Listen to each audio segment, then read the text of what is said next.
Public notice to all occupants and buyers. Agricultural land subject for subdivision and legal partition. Location: Barangay Paddock, Dagami, Leyte.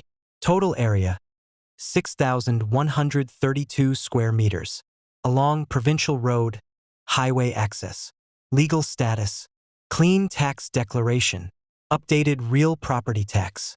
With EJS, waiver, and quitclaim from heirs of Rosario Ortega Verzosa. 7 total monuments and boundary markers. Legally owned by heirs of Dominator Ortega Verzosa. Important notice to current occupants and buyers. 1. Mandatory subdivision survey. The entire property will undergo relocation and subdivision survey by a licensed geodetic engineer. Final lot boundaries and exact areas will be determined based on the official survey. 2. Verification of ownership. All buyers and occupants are required to present their deed of sale. Survey results will be compared with claimed areas. 3. In case of discrepancy, any difference in actual versus documented area will be resolved amicably with the affected heirs. Adjustments may involve area correction, compensation, or reallocation. 4.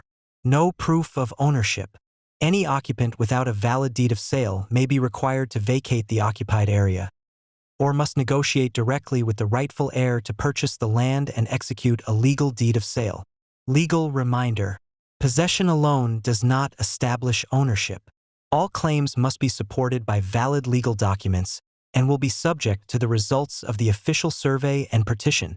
The lawful heirs: Dominator B. Verzosa Jr., Mark Anthony B. Verzosa, Aldemar B. Verzosa, Michelle B. Verzosa. This notice is issued in good faith to inform all parties and protect the rights of the lawful heirs. For inquiries or clarification, contact us immediately. Pampublikong paunawa para SA, lahat ng nakatira 80 nakabili. Agricultural NA lupa. Sa Sailalim SA Subdivision 80 Legal NA paghahati. Lokasyon: Barangay Patok, Dagami, Leyte. Kabuwang sukat: 6,132 square meters. Matatagpuan sa tabi ng Provincial Road, highway access.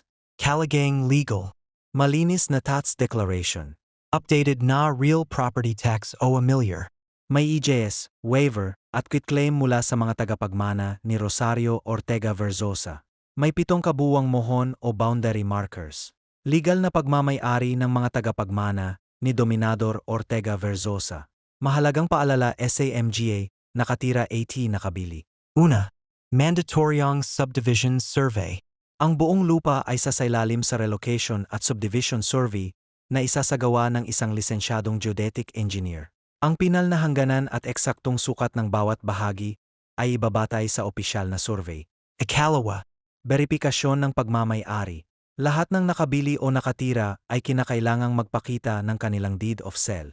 Ihahambing ang resulta ng survey sa inaangking sukat. Ikatlo. Kung may pagkakaiba SA sukat.